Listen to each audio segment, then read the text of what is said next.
the most insane weapon you never heard about. In the 1950s, the US launched the top-secret Project Sundial. Most of it remains classified to this day. Conceived through cold, logical calculations by a genius scientist, Sundial was designed to unleash the energy equivalent of 10 billion tons of TNT, a structure of explosives 13 times taller than the Great Pyramid, 3,000 times more powerful than all the bombs dropped in World War II. Everything changed forever. Let's set the stage. If you were 40 years old in 1945, you had been born in 1905. When monarchs still ruled much of the world, only 3% of US homes had electricity, and cities were filled with horses instead of cars. Early experimental airplanes had just taken flight, and fewer than 100,000 soldiers died in war each year.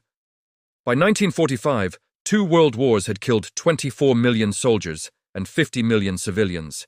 The mere existence of these weapons shattered people's understanding of safety. Suddenly, no place on Earth, from the depths of the ocean to the edge of space, was safe. The implications were staggering.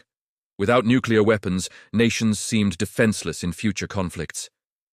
Any country without them risked being overpowered, no matter how large its army was.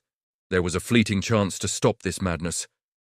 In 1946, the US proposed the Baruch Plan, offering to dismantle its atomic bombs and share nuclear technology under an international authority to prevent further development.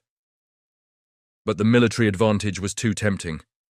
Just 3 years later, the Soviet Union detonated its first atomic bomb, shocking the world. The arms race had begun. A race toward oblivion. The very nature of warfare changed overnight. If an enemy could vaporize entire cities from above, the only response was to build an even greater arsenal, one capable of striking first and striking harder. This arms race became a cycle of absurdity. One superpower would create a stronger bomb and detonate it, only for the other side to build something even bigger. It was a grotesque competition in destruction, one that seemed completely rational at the time. Trillions of dollars were spent, and thousands of brilliant minds were recruited, not to advance human progress, but to perfect the art of annihilation. Fear was met with even greater horrors, and one man, in particular, knew exactly how to turn nightmares into reality. What if we could destroy humanity even harder? Edward Teller, a brilliant Hungarian theoretical physicist, was among the first to realize that nuclear fission could be weaponized. But for him, atomic bombs were just the beginning. He believed that the only way to ensure security was through even bigger bombs, at any cost. Even in the 1950s, this idea was extreme. Many scientists were horrified by Teller's ambitions, but he relentlessly lobbied fearful politicians to approve the development of more powerful nuclear weapons. And thanks to the escalating Cold War, his timing was perfect. With the Soviet Union rapidly advancing its nuclear capabilities, Teller was given a blank check to turn his most terrifying vision into reality: the hydrogen bomb. When detonated, the initial explosion unleashed immense X-ray radiation, compressing the fusion fuel so violently that, for a brief moment, it simulated the conditions of a star. The first hydrogen bomb test in 1952 erased a Pacific island from existence. 2 years later, an even larger bomb was tested 1,000 times more powerful than the bomb dropped on Hiroshima. The world was horrified. With weapons of this scale, war was no longer about winning. It was about total human extinction. But Teller wasn't satisfied. He wanted something bigger. The final bomb. This is where Project Sundial was born, the bomb to end all bombs. Teller envisioned a single device so powerful that it would make further nuclear development pointless. Instead of a traditional warhead that could be deployed in battle, Sundial would be a backyard bomb. There would be no need to transport it to an enemy. Its sheer destructive power made that irrelevant. Details about the project remain classified, but what little information is available is terrifying. Work actually began, and tests were planned. Sundial wasn't just another nuke, it was an extinction-level event. From what we know, it would have weighed at least 2,000 tons, roughly the size of a 250-meter-long cargo train. It would have exploded with a force of 10 billion tons of TNT. If Sundial had been detonated in Nevada, a fireball up to 50 kilometers wide would have appeared instantly, so large that it would stretch beyond the visible horizon. Everything within a 400-kilometer radius, forests, cities, people, would have ignited in an instant. The explosion would be so immense that the Earth's curvature would block its light from reaching further. The blast wave would send the atmosphere itself hurtling into space, triggering a magnitude 9 earthquake across the US. The shock wave would circle the planet, igniting wildfires and sending massive amounts of radioactive soot into the atmosphere. A nuclear winter would follow, dropping global temperatures by 10 degrees C, poisoning water supplies, and collapsing global agriculture. Most of humanity would starve. Congratulations, you won. The good news, or maybe not. Fortunately, Sundial was never built. Scientists reacted with horror, and even military leaders who had already embraced the insanity of the nuclear arms race considered the project a crime against humanity. Beyond its sheer destructiveness, the bomb had practical flaws. A single Doomsday device left no room for strategy. Would you press the button if enemy troops crossed a border? If they overthrew an allied government? Could you protect your friends with a bomb that would kill them too? In the end, while Sundial never became a reality, the world came dangerously close. Instead of one world-ending bomb, humanity built tens of thousands of nuclear warheads, each powerful in its own right, hidden in submarines, silos, and bunkers. And strangely enough, this seems more reasonable, but in reality it's not.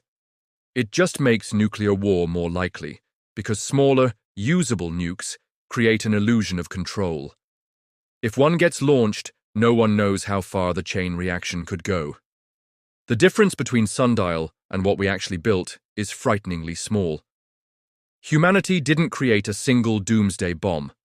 Instead, it created a Doomsday machine. The hidden dangers of a superweapon. The hidden dangers of a superweapon.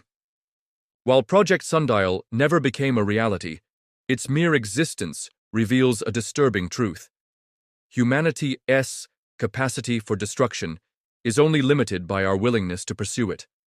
The world had already seen the devastation of Hiroshima and Nagasaki, but even those horrors were just a fraction of what Sundial could unleash. The scientists involved in early nuclear weapons development, including figures like J. Robert Oppenheimer, had already begun to question the ethics of their work. After witnessing the first nuclear test in 1945, Oppenheimer famously quoted the Bhagavad Gita, "Now, I am become death, the destroyer of worlds." By the 1950s, nuclear technology had gone far beyond what even its creators had imagined. Bombs had become so powerful that military strategy itself had to change. Instead of planning for victory, governments had to prepare for survival. Would Sundial have even been usable? One of the most terrifying aspects of Project Sundial is that it wasn't designed for war. It was designed for deterrence. The idea was that its existence alone would prevent any nation from attacking the United States. But what if it had been built? A simple accident, a miscalculation, a fire, or even an earthquake could have set off a chain reaction that would doom civilization. Even today, smaller nuclear weapons require rigorous safeguards to prevent unauthorized use. Fallout would have been unstoppable. If Sundial had ever been detonated, the effects wouldn't just be local. The global consequences would have been apocalyptic. Worldwide climate disaster. A nuclear explosion of that scale would have thrown enough debris into the atmosphere to trigger a decades-long nuclear winter, blocking out the sun and collapsing ecosystems. Mass radiation poisoning.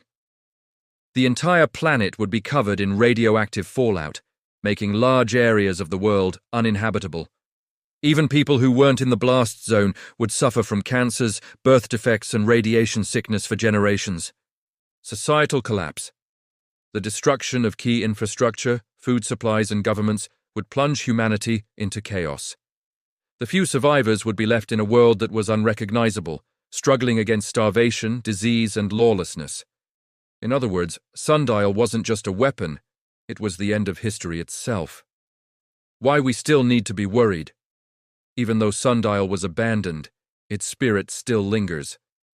The world has already come close to accidental nuclear war several times. In 1962, during the Cuban Missile Crisis, the world was minutes away from all-out nuclear war when a single Soviet submarine officer refused to launch a nuclear torpedo. Today, AI-driven military technology is being integrated into nuclear defense systems, increasing the risk of automated mistakes. And with new arms races underway, who's to say that another Sundial-like project isn't already being planned? Humanity got lucky once, but can we rely on luck forever? A future on the edge. Today we may be entering another nuclear arms race, and the US is set to spend over $1 trillion on nuclear modernization, while China is rapidly expanding its arsenal, aiming for over 1,000 deployable nuclear weapons by 2030. So far, we've been lucky, but if an alien visited Earth, it might wonder, are you guys okay? Do you need a hug? Maybe it's time for us, as a species, to ask ourselves, do we really want to live on the edge of our own extinction? If you enjoyed this deep dive into one of the most terrifying weapons never built, make sure to like, subscribe, and comment below. If you enjoyed this deep dive into one of the most terrifying weapons never built, make sure to like, subscribe, and comment below. What other insane, forgotten projects should we cover next? Let us know in the comments. Turn on notifications so you never miss a new content from Cypher Fiction Lab.